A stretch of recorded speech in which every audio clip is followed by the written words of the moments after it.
Boa noite, bem-vindos ao nosso Evangelho de hoje. Vamos iniciar com uma canção e é a oração de São Francisco.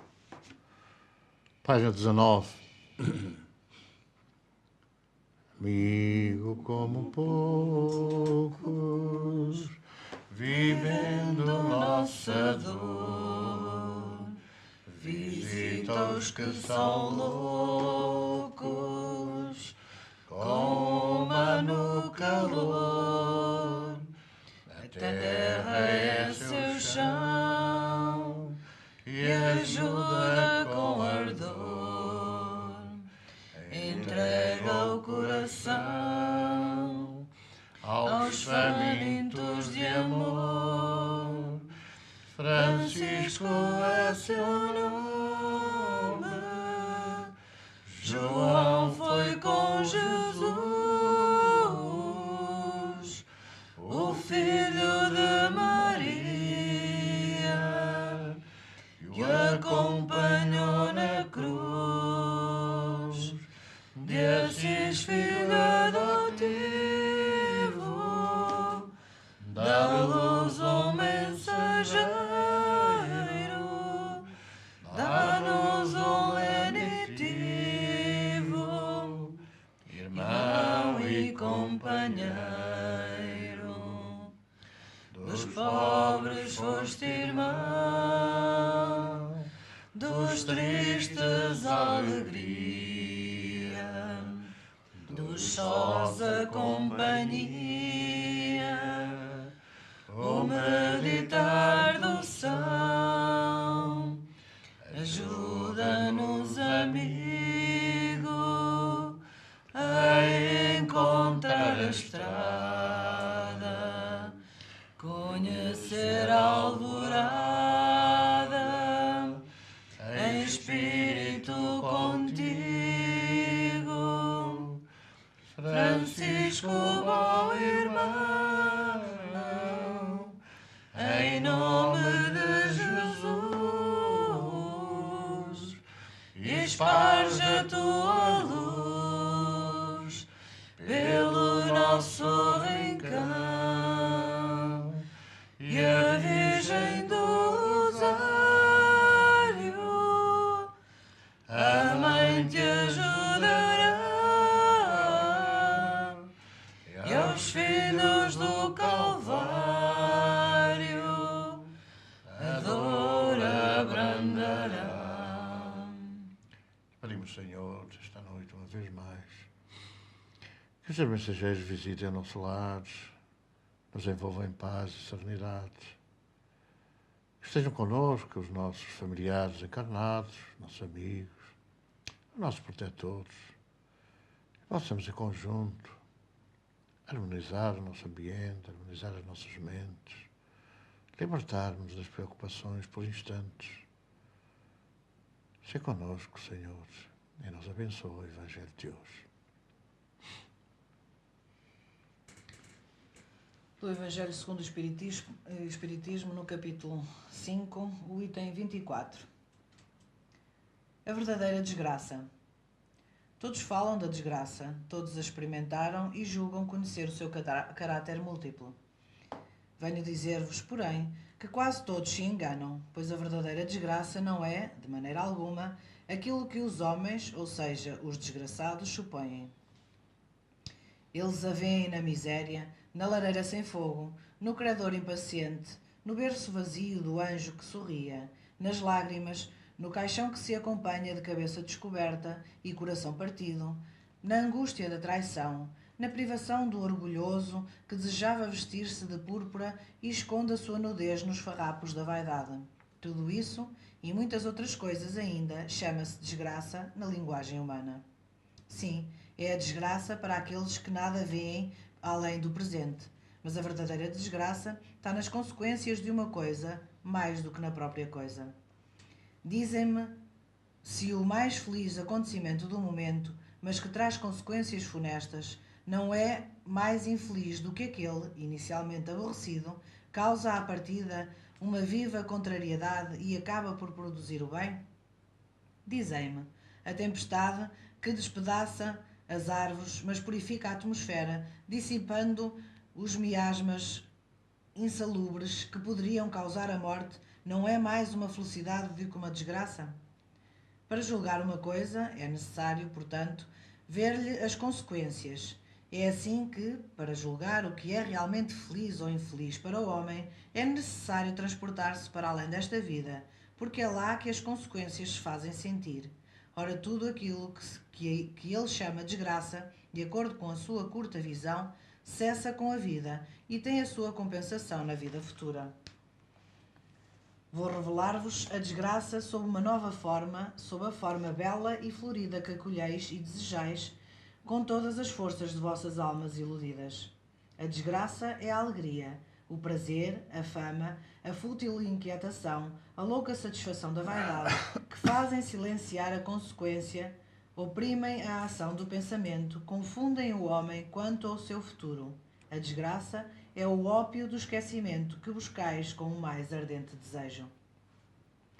Esperai, vós que chorais. Tremei, vós que rides, porque o vosso corpo está satisfeito. Não se pode enganar a Deus, ninguém escapa ao destino. As provas credoras mais impiedosas que a multidão, acossada pela miséria, espreitam o vosso repouso ilusório para vos mergulhar de súbito na agonia da verdadeira desgraça, daquela que surpreende a alma enlanguecida pela indiferença e o egoísmo. Que o Espiritismo vos esclareça, portanto, e restabeleça sob a verdadeira luz a verdade e o erro, tão estranhamente desfigurados pela vossa cegueira. Então, agireis como bravos soldados que, longe de fugir ao perigo, preferem a luta nos combates arriscados, à paz que não pode oferecer-lhes nem glória nem progresso. Que importa ao soldado perder as armas no combate, o equipamento e a farda, contando que saia vitorioso e coberto de glória? Que importa àquele que tem fé no futuro deixar a vida no campo de batalha, a sua fortuna e a sua veste carnal, contando que a sua alma entre radiosa no reino celeste? Delphine de Girardin, Paris, 1861. Do livro Caminho, Verdade e Vida, psicografia de Francisco Cândido Xavier, o Espírito é Emmanuel, o mundo e o mal. Não peço que os tires do mundo, mas que os livres do mal. Jesus, João capítulo 17, versículo 15. Nos centros religiosos há sempre grande número de pessoas preocupadas com a ideia da morte. Muitos companheiros não creem na paz nem no amor, senão em planos diferentes da terra. A maioria aguarda situações imaginárias e injustificáveis para quem nunca levou em linha de conta o esforço próprio. O anseio de morrer para ser feliz é a enfermidade do espírito. Orando ao Pai pelos discípulos, Jesus rogou para que não fossem retirados do mundo e sim libertados do mal. E sim libertos do mal. O mal, portanto, não é essencialmente do mundo, mas das criaturas que o habitam. A terra em si sempre foi boa. Da sua lama brotam lírios de delicado aroma. A sua natureza maternal é repositório de maravilhosos milagres que se repetem todos os dias. Nada vale partirmos do planeta quando os nossos males não foram exterminados convenientemente. Em tais circunstâncias, assemelhamos-nos aos portadores humanos das chamadas moléstias incuráveis. Podemos trocar de residência.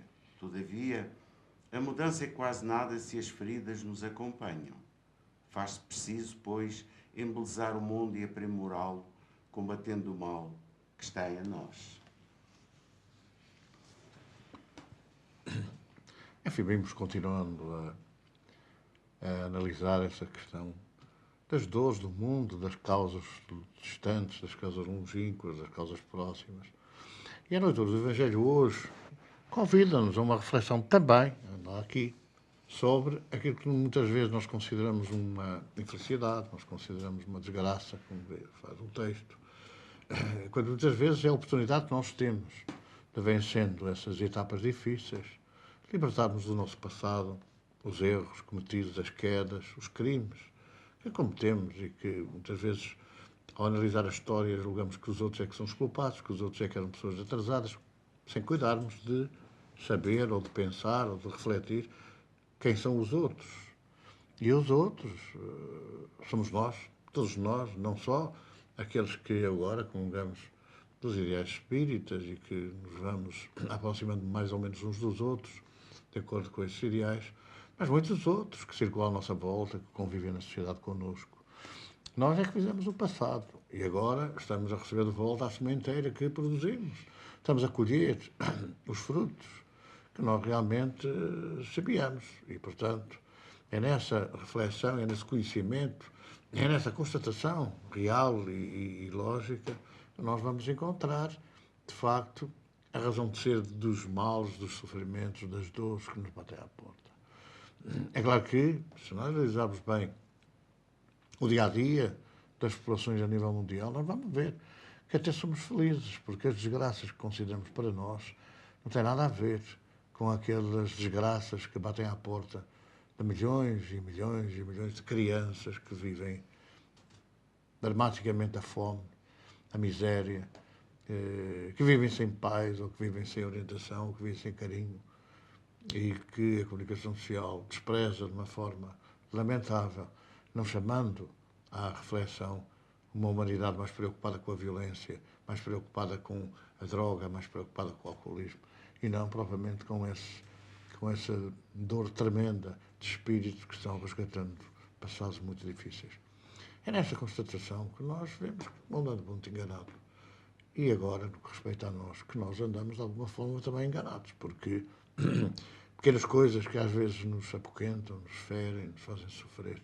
Se compararmos com as grandes coisas que fazem sofrer povos inteiros, que fazem sofrer regiões amarguradas e até às vezes com que se consideram as pessoas abandonadas por Deus, vamos ver que as nossas desgraças não são nada, que o nosso sofrimento pouco é, porque realmente há muita gente que sofre muito mais e sem esperança do que nós. É um bocadinho de egoísmo, talvez. Nós não pensamos nos outros, pensamos em nós. E é evidente que é compreensível e é lógico, pois se nos bate à porta a dor, nos momentos da dor, nós não esquecemos-nos dos outros e pensamos só na nossa dor, que é a dor próxima, que é a dor que está ali mesmo, afetando-nos. Vamos agradecer a Deus essa dor, conforme, aliás, as leituras sugerem, porque depois da tempestade vem a bonança, depois de nós pagarmos aquilo que estamos a receber, cientes de que estamos a receber aquilo que fizemos aos outros, aquilo que fizemos receber aos outros, depois de pagar essa dívida, virá a bonança, virá o alívio, virá a libertação dessas coisas. E, portanto, aquilo que nós consideramos a desgraça nas nossas vidas, ou sermos os desgraçados, é ao fim e ao cabo, ou inscreve-se ao fim e ao cabo, naquele sermão maravilhoso da montanha, os bem-aventuranças. Somos nós, os sofredores, os aflitos, somos nós os bem-aventurados. Exatamente porque, depois de pagas as desditas, depois de pagos os erros, estamos libertos. E, portanto, abre-se à nossa frente toda uma possibilidade de felicidade, ainda que relativa, para o mundo em que nos encontramos, mas de tranquilidade, de serenidade, até de alguma paz de espírito. Vamos refletir sobre isso, sempre encontrando na nossa caminhada os apoios, os conselhos, as orientações, as mensagens consoladoras, como foi esta que nós ouvimos hoje, na psicografia de Chico Xavier e de Emmanuel. Vamos refletir sobre isso. Para quem acredita na reencarnação, consegue o consolo para estas situações da desgraça. Aqueles que não acreditam que já existimos, que já vivemos antes, como podemos consolar na desgraça que estão a passar naquele momento? Se não acreditarem na reencarnação, como é que nós podemos trazer o consolo? Nós estamos a falar muito em teoria, não é? Porque nós conhecemos a reencarnação, conhecemos a lei da causa e efeito, conhecemos isso tudo, mas quando a dor bate à porta e aperta forte, nós não nos recordamos muito do passado, mas analisamos mais o presente. E dessa forma, se nós que acreditamos, se nós que compreendemos, se nós que refletimos e raciocinamos sobre tudo isso e aceitamos, quando nos bate à porta a dor, imaginemos agora aqueles que não aceitam, que não querem, que não compreendem, ou melhor, que nunca foram sequer instados a pensar no assunto. É muito, muito difícil.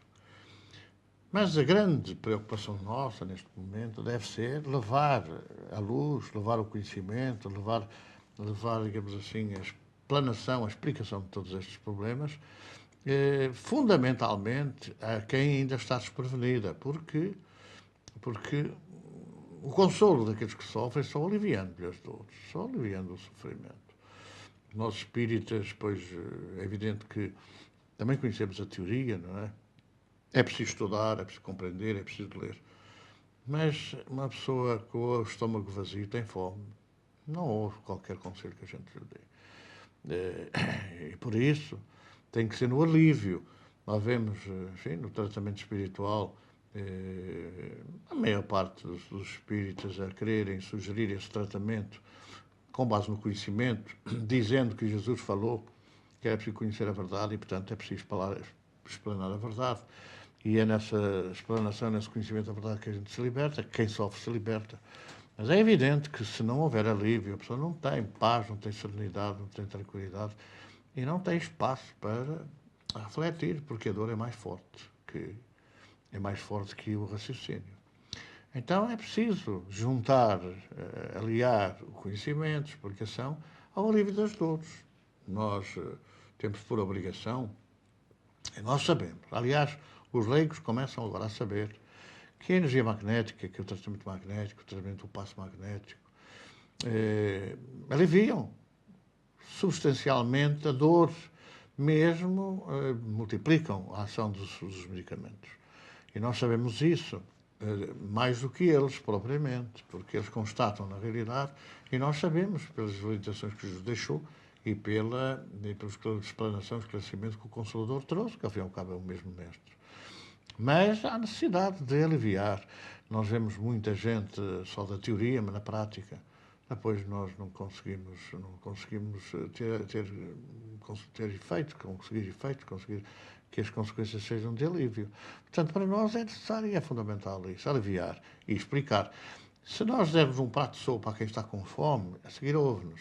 Se nós estivermos a falar a quem está com fome, sem, de alguma forma, aconchegar o estômago, não adianta nada que não ouve, porque a preocupação é a fome.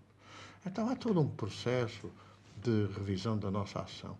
Nós dizemos muita vez que Jesus jamais, não há nenhuma citação evangélica que refira que Jesus recusou o auxílio direto.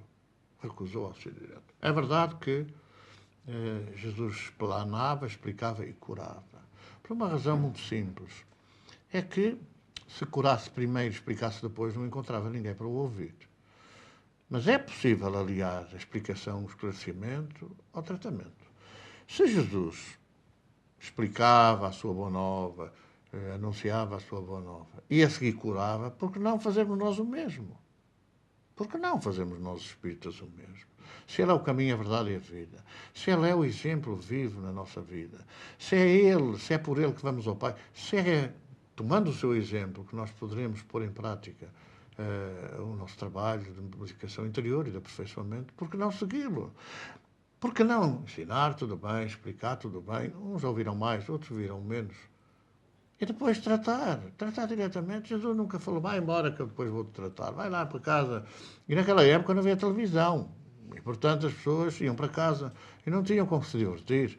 O circo foi usado para as tragédias, as grandes tragédias da história. Mas Jesus não mandava embora, vai-te embora. Era na hora. Ou mandava quando alguém noticiava, está alguém mal, está alguém doente, está alguém em sofrimento, trazei-mo cá.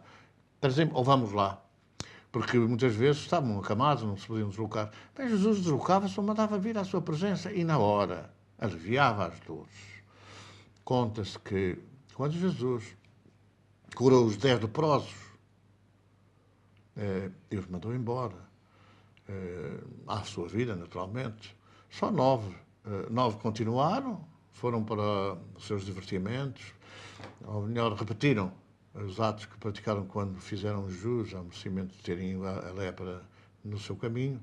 E só um veio atrás para agradecer. E os espíritos sugerem que esses 9 voltaram a apanhar a lepra.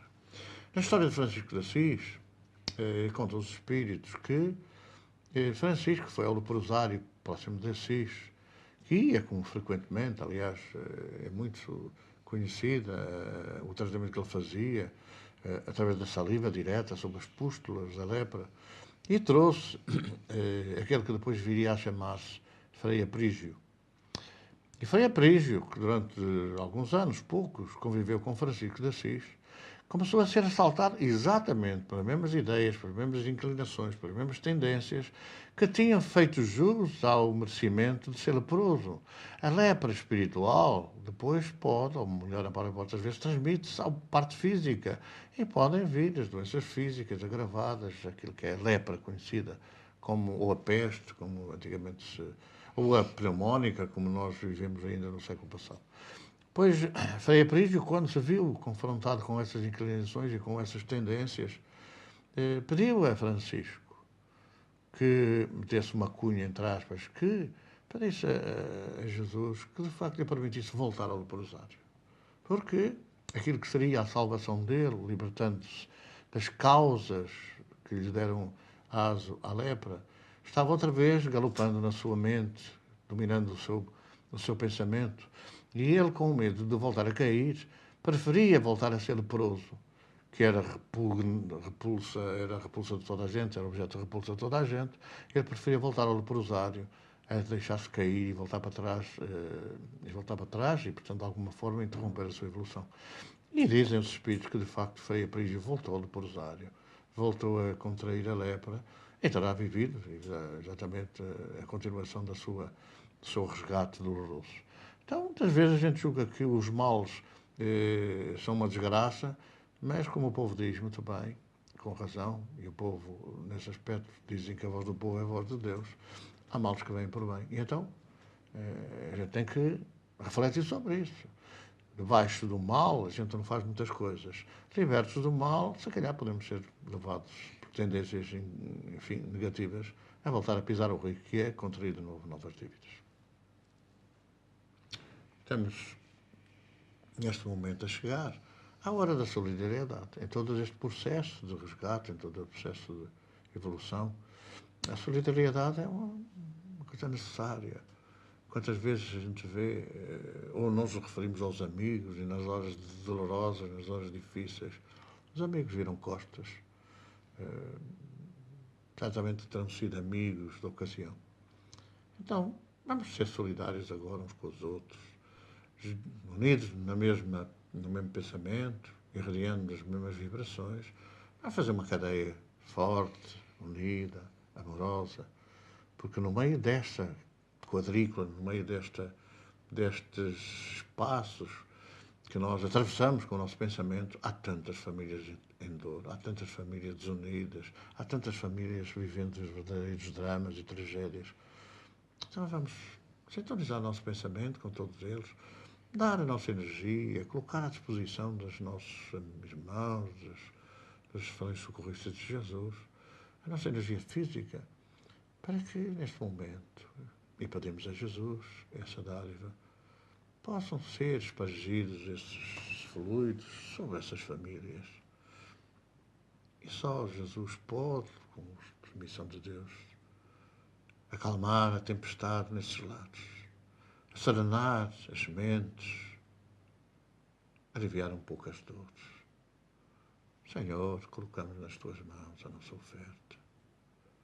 Que esta noite seja também um pouco melhor para todos estes irmãos.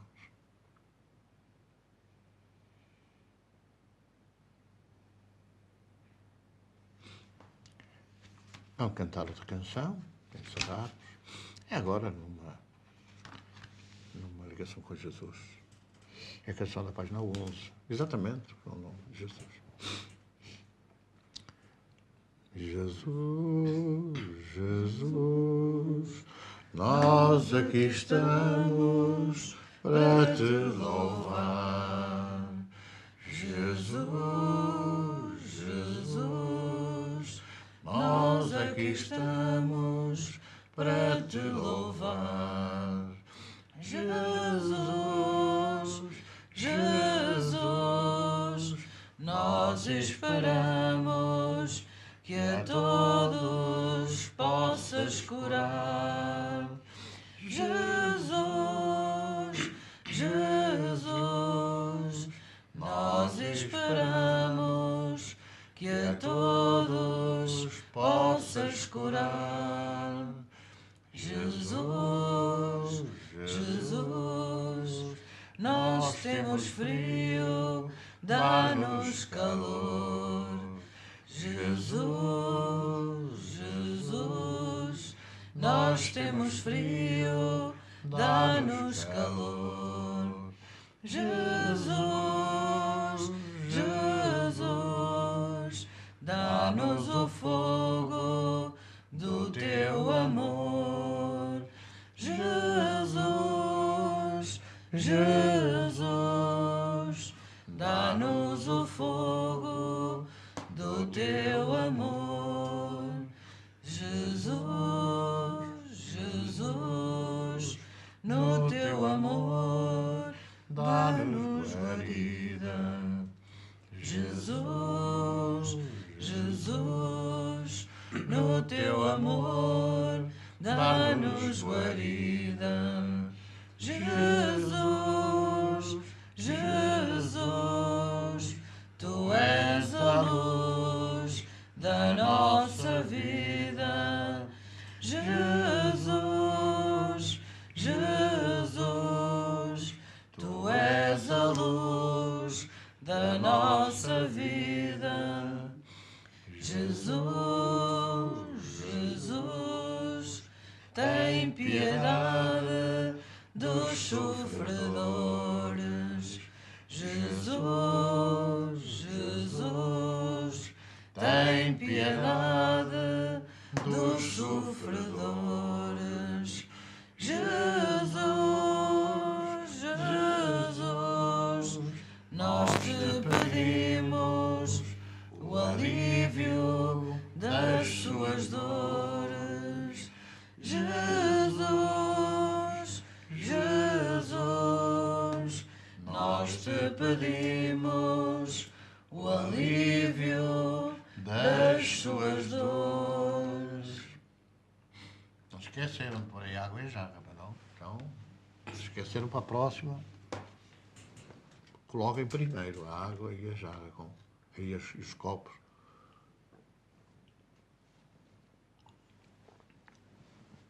Bem, muita paz para todos, que Deus abençoe, ou continue a abençoar os vossos lares. Até a próxima semana, se Deus quiser. Muito boa noite.